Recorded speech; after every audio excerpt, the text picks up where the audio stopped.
Hello dear students, welcome to my YouTube channel. आज का topic है ब्लड चैप्टर के क्वेश्चन प्रैक्टिस करना। तो चलिए ले लेते हैं first question. First question students आपको स्क्रीन पर दिख रहा होगा। Which of the following is an example of tissue.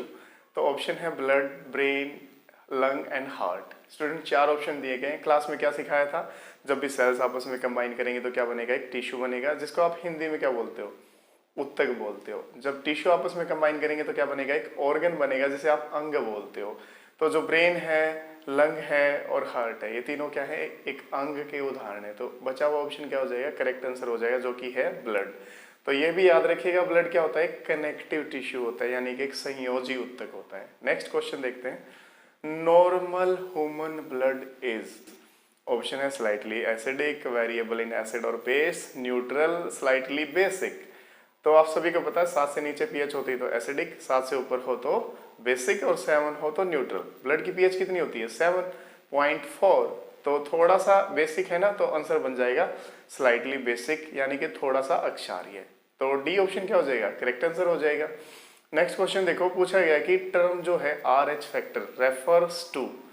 तो RH फैक्टर की फुल फॉर्म पूछी गई है। जैसे कि आपको बताया था ना क्लास में, 1940 में वीनर और कार्ल लेंसटीनर ने एक एक्सपेरिमेंट किया था बंदर के ऊपर। बंदर के ब्लड में क्या मिला था, एक प्रोटीन मिला था जो ह्यूमन ब्लड के प्रोटीन से मैच करता था, और बंदर का क्या नाम था, Rhesus.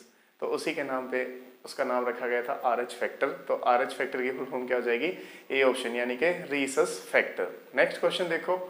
Blood fails to clot while flowing in the blood vessels because of the presence of heparin, prothrombin, haemoglobin and या फिर हीरोडिन। स्टूडेंट्स दो चीजें बता रखी है क्लास में। ब्लड क्लोटिंग प्रोटीन पूछे तो प्रोथ्रोम्बिन एंड फिब्रिनोजन, और एंटी ब्लड क्लोटिंग प्रोटीन पूछे तो क्या हो जाता है, हेपेरिन हो जाता है। पूछ रहा है कि जो हमारी पाइप्स है ना, ये आर्टरी और वेन्स है, इनमें से ब्लड बह रहा है, वो किस वजह से जमता नहीं है बहते हुए। तो क्या प्रेजेंट है वहां पे, anti blood clotting protein present है, जिसका नाम है हिपेरिन। तो फर्स्ट ऑप्शन क्या हो जाएगा, करेक्ट आंसर हो जाएगा। नेक्स्ट देखो, to which group of blood universal recipient belong. देखो 4 ब्लड ग्रुप होते हैं ना, ए, बी, ओ और ए बी। यूनिवर्सल डोनर यानी कि सर्वदाता आप ओ को बोलते हो, और यूनिवर्सल एक्सेप्टर यानी कि सर्वग्राही किसको बोलते हो, आप बोलते हो ए बी ब्लड ग्रुप को। ठीक है, तो यहाँ फर्स्ट ऑप्शन में दिया गया सर्वग्राही यानी कि यूनिवर्सल एक्सेप्टर किससे बिलोंग करते हैं, ए बी ब्लड ग्रुप से करते हैं, जो कि किस ऑप्शन में है, फर्स्ट ऑप्शन में है। चलिए नेक्स्ट क्वेश्चन देखते हैं। नेक्स्ट क्वेश्चन जो आपको दिया गया है वो पूछा गया है कि at very high altitude the red blood corpuscles in human body. मैंने आपको बताया था ना, कश्मीरी लोगों के गाल क्या होते हैं, लाल होते हैं, क्योंकि उनके अंदर आरबीसी का नंबर क्या होता है, ज्यादा हो जाता है, और जो कहाँ पे, चिक्स पे आके जम जाती है। स्टूडेंट्स जब हाइट पे जाते हैं तो आरबीसी का नंबर 30% तक इंक्रीज हो जाता है। तो ऑप्शन में आपको पजल करने के लिए क्या दे दिया कि आरबीसी का साइज बढ़ता है क्या ऊंचाई पर जाने पर। तो उसमें कंफ्यूज नहीं होना है, करेक्ट आंसर रहेगा C option, increase in number. चलो उससे नेक्स्ट क्वेश्चन देखो। Red blood cells are produced by. तो आप सभी को क्लास में बताया था, आरबीसी हो, डब्ल्यूबीसी हो या ब्लड प्लेटलेट्स हो, तीनों का निर्माण कहाँ पे होता है, बोन मैरो में होता है। बोन मैरो कहता है, देखो हैंड या लेग यानी थाई, थाई की हड्डी देखो कितनी लंबी होती है, हाथ की हड्डियां कितनी लंबी होती हैं, ये हड्डियां अंदर से क्या होती हैं, खोखली होती हैं, उसी में एक लिक्विड पाया जाता है जिसको आप क्या बोलते हो, बोन मैरो बोलते हो, हिंदी में बोलते हो आप अस्थि मज्जा। तो ये दो तरह का होता है स्टूडेंट्स, एक होता है रेड बोन मैरो, एक होता है येलो बोन मैरो। तो स्टूडेंट्स दोनों के फंक्शन बता देता हूँ। रेड बोन मैरो का काम है आरबीसी डब्ल्यूबीसी ब्लड प्लेटलेट्स बनाना। येलो बोन मैरो का काम है कि कार्टिलेज सेल बनाना और बोन की सेल्स बनाना। तो यहाँ करेक्ट आंसर क्या रहेगा, रेड बोन मैरो। अगर स्टूडेंट सोचो, आपको दोनों ऑप्शन में आ जाते हैं, रेड बोन मैरो और येलो बोन मैरो। यहाँ तो सिंपल बोन मैरो आया, अगर दोनों आ जाते तो आपको किसको चूज करना है, रेड बोन मैरो को करना है। ठीक है, तो नेक्स्ट क्वेश्चन देखें। देखो रेड बोन मैरो के बाद आपसे नेक्स्ट क्वेश्चन पूछा गया, which of the following blood cells is compulsory for blood coagulation.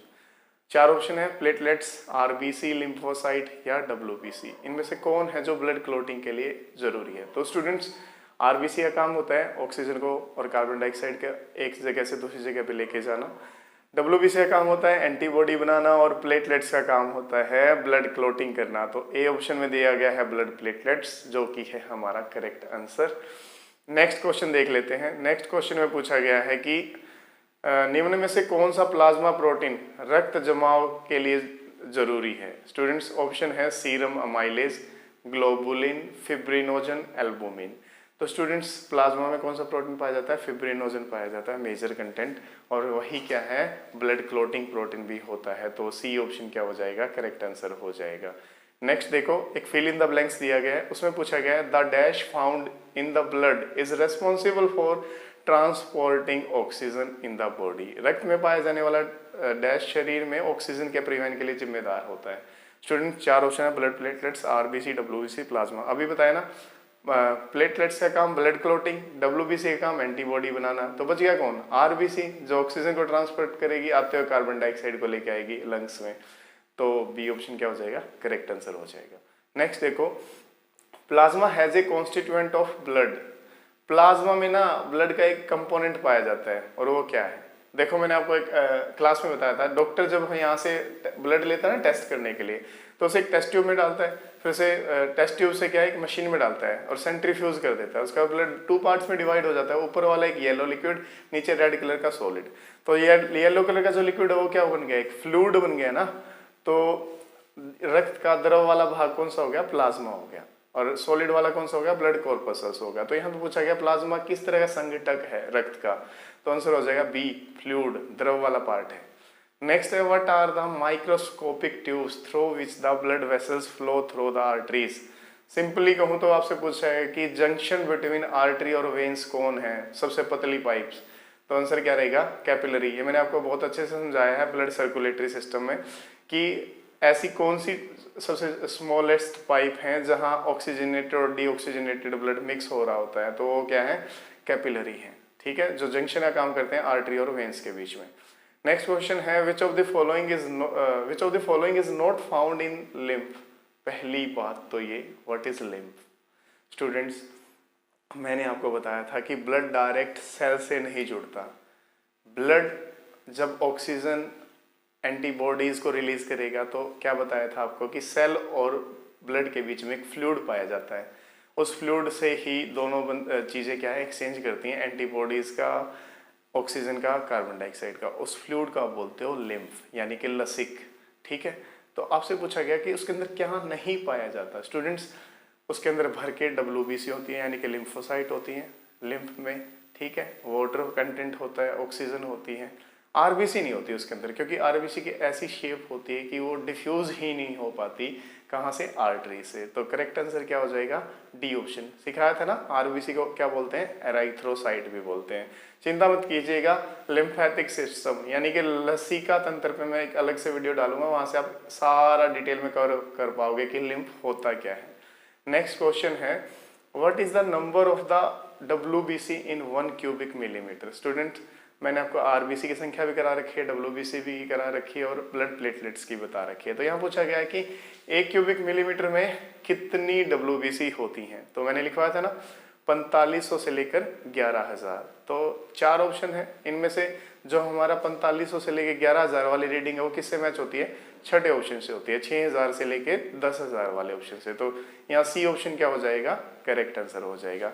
ऐसे ही नेक्स्ट क्वेश्चन है, how many erythrocyte are found in 1 cubic millimetre of blood.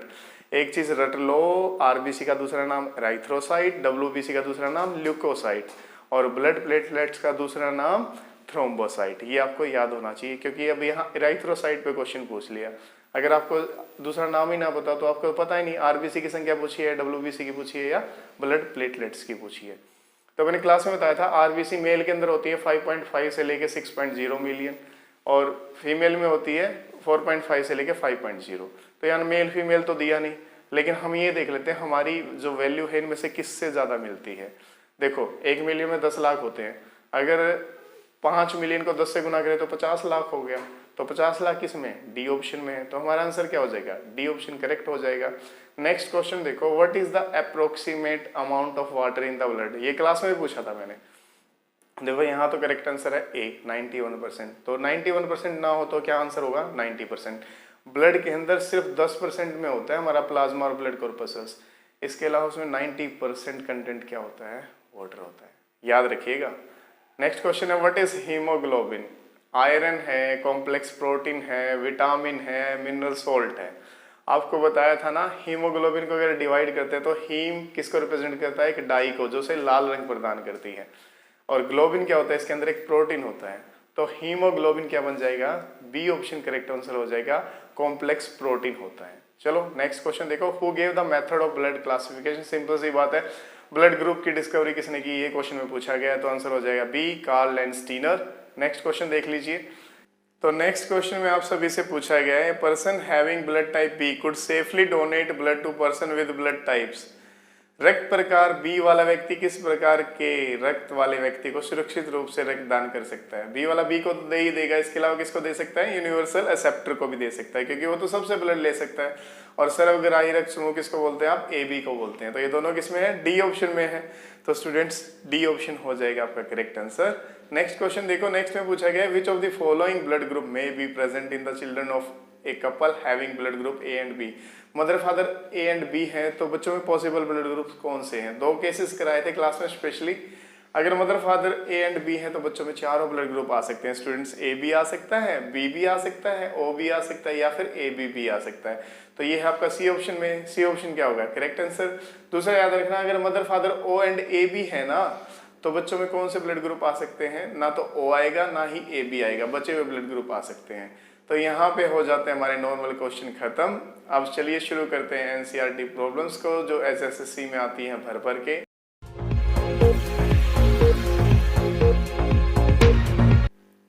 तो स्टूडेंट्स ले लेते हैं फर्स्ट एनसीईआरटी प्रॉब्लम, जो है विच of the following is a group of warm blooded animals. पहली बात तो ये कि वार्म ब्लडेड क्या होते हैं और कोल्ड ब्लडेड क्या होते हैं। ऐसे जीव जिनके ब्लड का टेम्परेचर कांस्टेंट रहता है वो तो कहलाते हैं वार्म ब्लडेड, जिसको आप हिंदी में बोलते हो नियत तापी। और ऐसे जीव जिनके ब्लड का टेम्परेचर सराउंडिंग के हिसाब से चेंज होता है उनको बोलते हैं आप कोल्ड ब्लडेड। हिंदी में बोलते हैं इसको शीत रक्ती जीव। स्टूडेंट्स एग्जाम्पल से आपको क्लियर कर देता हूँ। जैसे मेंढक है, जब पानी में रहता है उसके ब्लड का टेम्परेचर अलग होता है, जब जमीन पे रहता है उसके ब्लड का टेम्परेचर अलग होता है। तो ये किस में आता है, कोल्ड ब्लडेड एनिमल्स में आता है। पक्षियों को ले लो या फिर ह्यूमन को ले लो, ये किस में आएंगे, ये वार्म ब्लडेड में आएंगे। मतलब इनके ब्लड का टेम्परेचर फिक्स रहता है। जैसे इंसान है, गर्म एरिया में जाएगा तो पसीने आ जाएंगे, लेकिन ब्लड का टेम्परेचर चेंज नहीं होगा, उतना ही मेंटेन रहेगा। अगर ठंडी जगह पे चला गया इंसान तो हार्ट क्या करता है, ब्लड सर्कुलेशन बढ़ा देगा और गर्मी पैदा करेगा शरीर में, और ब्लड के टेम्परेचर को क्या है उतना ही रखेगा। तो ये होता है दोनों में डिफरेंस। तो पिक्चर में आपको कुछ लिस्ट नजर आ रही है, कौन कौन से वार्म ब्लडेड हैं, कौन कौन से कोल्ड ब्लडेड हैं। यहाँ पे क्या आंसर हो जाएगा, एउस।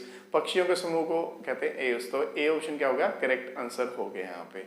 चलिए नेक्स्ट क्वेश्चन देख लेते हैं। नेक्स्ट क्वेश्चन में आपसे पूछा गया कि ईच हेमोग्लोबिन हैज, हेमोग्लोबिन में कितने हेम ग्रुप होते हैं। देखो, एक प्रोटीन की रिंग होता है जिसको आप बोलते हो पोरफायरिन रिंग, उसके सेंटर में एक आयरन मेटल प्लेस होती है, ये कहलाता है एक हेम ग्रुप। ऐसे ऐसे 4 रिंग होती है हेमोग्लोबिन में और 4 ही आयरन मेटल होती है। तो आंसर हो जाएगा डी ऑप्शन, एक हेमोग्लोबिन में होते हैं 4 हेम ग्रुप। यहाँ के लिए एक होमवर्क देता हूँ, आप सभी ने बताना है कि आयरन जो प्रेजेंट है ना हेमोग्लोबिन में, देखो पहला क्वेश्चन तो यहीं से याद होगा कि हेमोग्लोबिन में कौन सी धातु पाई जाती है, आयरन पाई जाती है, मेटल पाई जाती है। तो वो किस ऑक्सीडेशन स्टेट में होती है, Fe2 पॉजिटिव में होती है, Fe3 पॉजिटिव या Fe4 पॉजिटिव, ये आपको कमेंट करके मुझे बताना है। नेक्स्ट क्वेश्चन है, diapedesis is the characteristic feature of. Students, ये होता है एक प्रकार का फैगोसाइटिक एक्शन। मैंने आपको बताया था सबसे बड़ी WBC को आप क्या बोलते हो, मोनोसाइट बोलते हो। वो क्या करती है, फैगोसाइटिक एक्शन करती है। फॉरेन पार्टिकल जब भी बॉडी में आएगा उसे एनगल्फ करके डिस्ट्रॉय कर देती है। तो ये काम कौन करता है, मोनोसाइट करती है। ए ऑप्शन क्या होगा, करेक्ट आंसर होगा। इसी को थोड़ा कॉम्प्लेक्स किया, क्वेश्चन को पूछा गया कि इन सभी में फैगोसाइटिक इन नेचर कौन है, तो ये तीनों ही हैं, मोनोसाइट भी, मैक्रोफेजेस भी, न्यूट्रोफिल्स भी। तो यहाँ पे करेक्ट आंसर क्या हो जाएगा, क्लास डी ऑप्शन।